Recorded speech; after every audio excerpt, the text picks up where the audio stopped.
Friends, after seeing the parts of the plants and uses of the plant and animals, we move towards the our fourth chapter, that is the protection of the animals and the environment.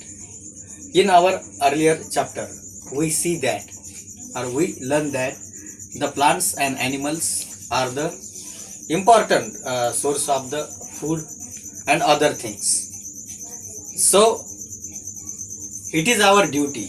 We get the lot of things from the environments. We get the food, shelter, and each and everything, clothes, and other important medicines and beverages and gums and other products from the plants, and also get the important products from the animals. So it is our duty to protection of the or take care of that animals, because they are useful to us. Therefore it is our duty to protect our pet animals and protect our environment also. We know that why there is a need of the protection of the animals. Just I share the one picture with you. So these are the pictures of your book. In the starting of the book, what we see in the picture, in the first picture there are lot of plants are there. Means there is a thick forest, and in that thick forest we know that that the forest is the natural shelter of the animals, particularly the wild animals. So the tiger is safely or safely live in the jungle. But what happens, due to usefulness of the forest, the people start cutting up of the trees to increase the demand of the increasing population. So we cut the number of trees in the forest. That's why these animals come in the danger, because their natural shelter is vanish. There is no food and other things for these animals. So these animals, in search of the food and shelter, they are come in our settlements or in our cities or in our villages. So why the animals are come to the human settlement?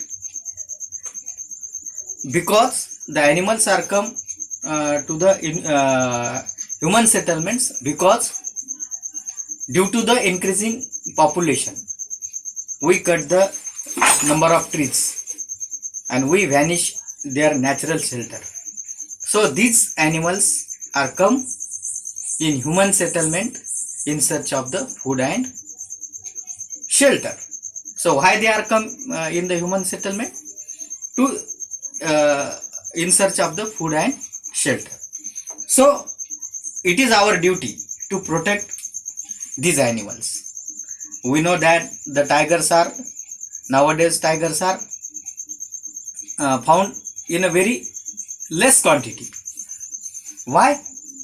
Because we know that the tiger is a carnivorous animal, which is generally feed on the other animals. If there is no vegetation, there is no grass eater animals and other things. So there is no hunting for the tigers.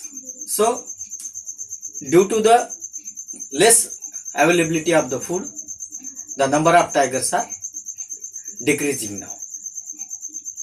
But our government take the actions and provide the natural shelters or by making the reservoirs. There are number of reservoirs in our India. Kaziranga is the biggest reservoir or sanctuary for the protection of the animals, where the animals are live freely in their natural environment. So these are for the our wild animals. It is our duty to stop the cutting of the trees also. This help to protection of the environment. So animals are useful to us.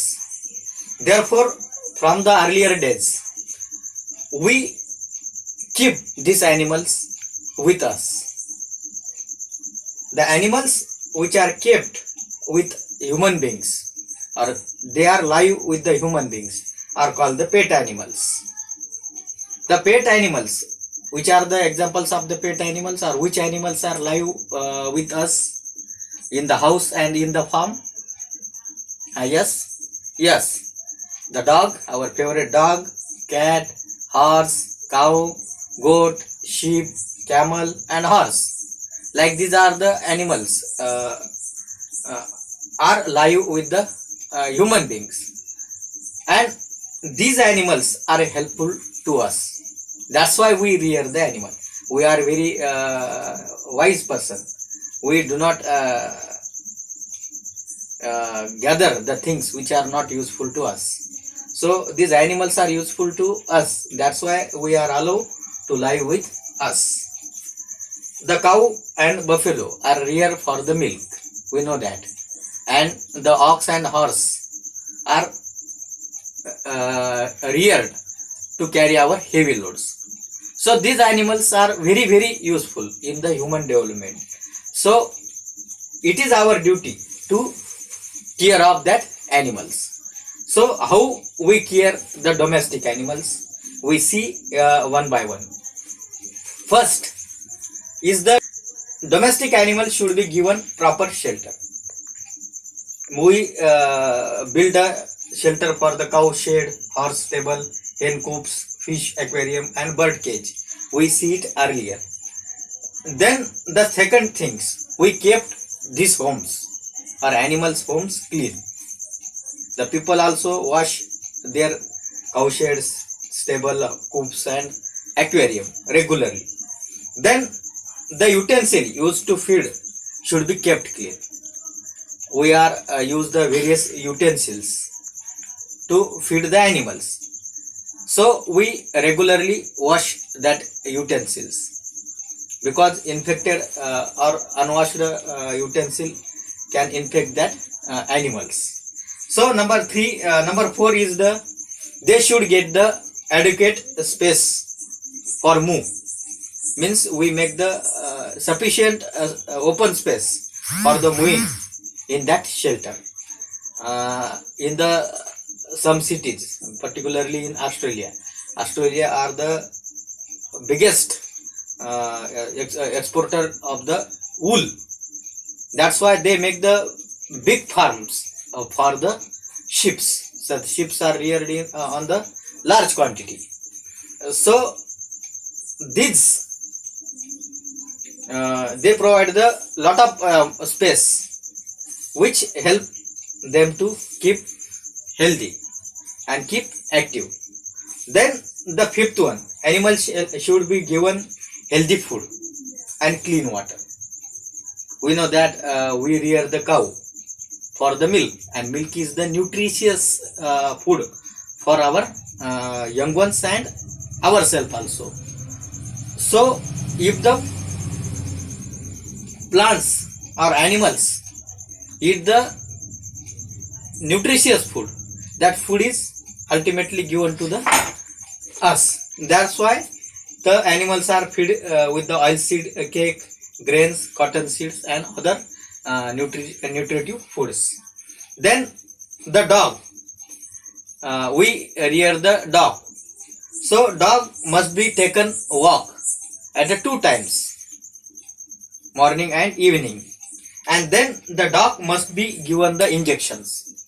We know that the dogs are live with us in a house.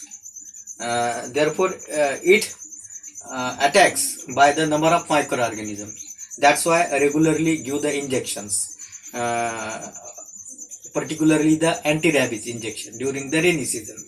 So these are the some injections we give to the dogs that keep that animals healthy.